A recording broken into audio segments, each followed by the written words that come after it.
Carl Jung, the great pioneer of analytical psychology, once said, "Everything that irritates us about others can lead us to a better understanding of ourselves." This quote is a powerful window into today's topic, the art of not reacting. What Jung suggests here is that by observing our emotional reactions to external stimuli, we can uncover hidden aspects of ourselves. But what if, instead of reacting, we simply chose silence? What if choosing not to respond was, in many cases, the true key to self-understanding and inner peace? We live in a society that values immediate reactions. We're constantly connected, ready to respond to anything that challenges, offends, or provokes us. Quick responses have become a sign of intelligence, control, and even power. But is this readiness to react really helping us grow, or is it just masking our insecurities and vulnerabilities? When Jung talks about the things that irritate us in others, he's pointing us towards a core concept in his work: projection. Often, our impulsive reactions are reflections of what's repressed within us, a manifestation of our shadow. For Jung, the shadow is made up of all the aspects of our personality that we reject, ignore, or are unaware of. It's the hidden side of our being, where our fears, frustrations, and deepest desires reside. Choosing not to react, then, is not an act of passivity or weakness. On the contrary, it's a conscious and powerful practice of self-mastery. It's a pause that allows our emotions to surface without controlling us, giving us the opportunity to see what's really at play. By not reacting, we create a space where we can explore our own feelings and motivations before being swept away by them. In this video, we'll dive into how the choice not to react can be a tool for deep psychological and spiritual transformation. We'll explore how this practice can reveal our true nature and guide us toward a state of inner balance. We'll see how silence can become a wise response, allowing us to transcend the constant struggle between the ego and the shadow, between the need to be seen and the wisdom to retreat. At the heart of the concept of not reacting lies Jung's theory of projection. Jung believed that many of our external conflicts are actually reflections of unresolved internal conflicts. When we react intensely to something or someone, we are often projecting repressed aspects of our psyche. These aspects are parts of our shadow, things we do not accept within ourselves and therefore see in others. Projection is a psychological mechanism where we attribute our own thoughts, feelings, or traits to others. It's as if the external world becomes a mirror, reflecting our own unconscious fears and desires. When someone provokes or annoys us, that emotional reaction can be a sign that there's something within us that needs attention and understanding. Jung believed that by recognizing our projections, we can integrate these aspects into our consciousness, reducing the shadow's influence over our lives. In this context, not reacting becomes a practice that allows us to break the cycle of projection. When we choose silence, we create a space for our feelings to emerge without the need to express them immediately. This space gives us the chance to observe our emotions as witnesses without being overwhelmed by them. Jung described this process as a fundamental step toward individuation, the path to becoming who we truly are, integrating all parts of our being, including those we usually reject. The practice of not reacting is also a way to access what Jung called the self, the totality of the psyche that transcends the ego. The ego is reactive by nature. It wants to defend, attack, and protect its identity at all costs. But the self is broader and more understanding. It sees beyond the immediate needs of the ego and seeks harmony and the integration of all parts of our psyche. When we choose not to react, we're actually aligning ourselves with the self, creating a path for inner transformation. This approach helps us view conflict situations as opportunities for self-discovery. Instead of giving in to the automatic impulse to react, we can ask ourselves, what is this situation showing me about myself? What part of my shadow is being revealed? It is at this point that the practice of not reacting becomes a gateway to self-awareness, offering us the chance to explore our deepest wounds and start a true healing process. Now let's look at how this practice can be applied to everyday situations, where our automatic reactions tend to surface more strongly. Imagine a common scenario among coworkers, where one of them makes a comment that seems like a direct critique of your performance. The immediate impulse is to defend yourself, to justify your actions, or even to fire back with a stronger critique. However, by choosing not to react, you create a moment of pause that allows you to evaluate the situation more clearly. This moment of silence gives you a chance to observe your emotions as they arise: anger, frustration, the desire to be acknowledged. By not letting these emotions control you, you have the opportunity to reflect on what's truly at stake. Maybe the criticism touched on an insecurity you already have about your work, or a part of you that fears not being enough. Instead of projecting this insecurity onto the other person, you recognize it as your own, a shadow that needs to be integrated and understood. Another example can be found in personal interactions, such as family relationships. Suppose a family member always makes negative comments about your life choices.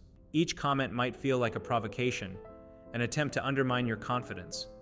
However, by not reacting, you step back and ask yourself, why does this affect me so much? What part of me is vulnerable to this criticism? This practice not only avoids immediate conflict, but also opens the door to a deeper understanding of yourself and the emotional patterns that govern you. The choice not to react can also be compared to the metaphor of a lake. When a lake is turbulent, its surface distorts the reflected image, but when it's calm, it clearly and accurately reflects the sky and trees. In the same way, when our mind is agitated by emotional reactions, we cannot see reality clearly. By not reacting, our mind becomes like the still surface of a lake, able to reflect life's situations more precisely and truthfully. By applying this practice of self-control and reflection, we begin to notice that many of our reactions are actually attempts by the ego to protect the image we have of ourselves. By not reacting, we break this cycle and allow a deeper understanding to emerge. This leads us to a new way of handling our challenges and emotions in a manner that promotes healing and personal transformation. As we delve deeper into the practice of not reacting, it's crucial to relate it to Jung's concept of the collective unconscious and archetypes. Jung believed that the collective unconscious is a layer of the psyche we share with all of humanity, made up of universal memories, images, and symbols that he called archetypes. These archetypes are fundamental patterns of behavior that often influence our actions and reactions unconsciously. When we choose not to react in a moment of conflict or provocation, we are actually challenging these archetypal patterns that inhabit our psyche. Archetypes like the warrior, the victim, or the hero can be triggered in moments of tension. For instance, when someone verbally attacks us, the warrior archetype may emerge, pushing us to fight back and defend our honor. If instead, we adopt the practice of not reacting, we can recognize the influence of this archetype and consciously decide not to let it dominate us. This practice helps us to disidentify from the ego and align more deeply with the self, the totality of the psyche that transcends these automatic archetypal reactions. By not reacting, we create a space where we can observe these archetypes in action and choose a response that resonates with our true essence, rather than with an unconscious programming inherited from the collective human experience. Additionally, the practice of not reacting can be seen as a process of individuation, which is central to Jungian psychology. Individuation is the journey to becoming who we truly are, a path of integrating all parts of the psyche, including the ego, the shadow, and the archetypes. By choosing not to react, we cultivate a witness-like stance toward ourselves and the world, an attitude that allows us to see beyond the illusions of the ego and the influences of the collective unconscious. This process of individuation is, in essence, a form of liberation. Understanding that not every situation demands a reactive response frees us from the chains of compulsive repetition, where we follow inherited behavioral patterns that don't necessarily reflect our true nature. It is in this state of freedom that we find the opportunity to express our authentic self and live a life not driven by automatic responses, but by conscious choices deeply rooted in who we truly are. Ultimately, the art of not reacting is a practice that connects us with our inner silence, where we can hear the voice of the self, speaking beyond the layers of ego noise and societal expectations. It is a movement toward wholeness and inner peace, an invitation to transcend the everyday drama and find deeper meaning in each experience. As we come to the end of this reflection on the art of not reacting, it's essential to highlight that this practice is not just a technique of self-control, but a pathway to true inner freedom. Carl Jung taught us that the process of individuation is, above all, a journey of acceptance of ourselves in our entirety, including our weaknesses, our fears, and our shadows. Not reacting is a profound act of acceptance, because in doing so, we are telling ourselves that we don't need to prove anything to anyone. We are giving space for our essence to reveal itself without being overshadowed by the noise of immediate emotions. The practice of not reacting puts us in direct contact with our inner power, with that part of us that is unaffected by external circumstances or the opinions of others. When we choose silence as a response, we cultivate a connection with something greater than the ego, we connect with the self, the source of our true wisdom and balance. It is in this space of silence that we can hear the voice of intuition, the one that whispers the deepest truths and guides us toward a more authentic and meaningful life. Jung reminds us that by integrating our shadow and recognizing our own projections, we become more whole and, paradoxically, more free. Free not in the sense of an absence of problems or difficulties, but free from the tyrannical grip of our automatic reactions and unconscious patterns. True freedom comes when we are able to choose our responses from a place of clarity and understanding, not from a desperate need for defense or control. Throughout this journey, it's important to remember that silence is not a sign of weakness. On the contrary, it is a manifestation of strength and self-control.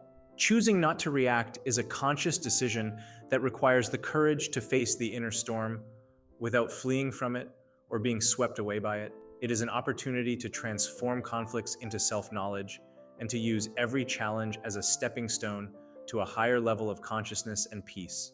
May this practice of not reacting serve as a reminder that sometimes the most powerful response is the absence of one. Let us allow ourselves the silence to listen to what truly matters, to connect with our essence, and ultimately to walk closer to our true self. As Jung wisely said, "He who looks outside dreams, he who looks inside awakens." So, may we awaken to the wisdom that resides within us, a wisdom that can only be heard when we choose not to react, but simply to be present, aware, and at peace with who we are. And with that, we conclude this reflection on the importance of not reacting and its connection to individuation. May each viewer carry with them the inspiration to apply these concepts in their own lives, turning each moment of silence into an opportunity for healing and personal growth.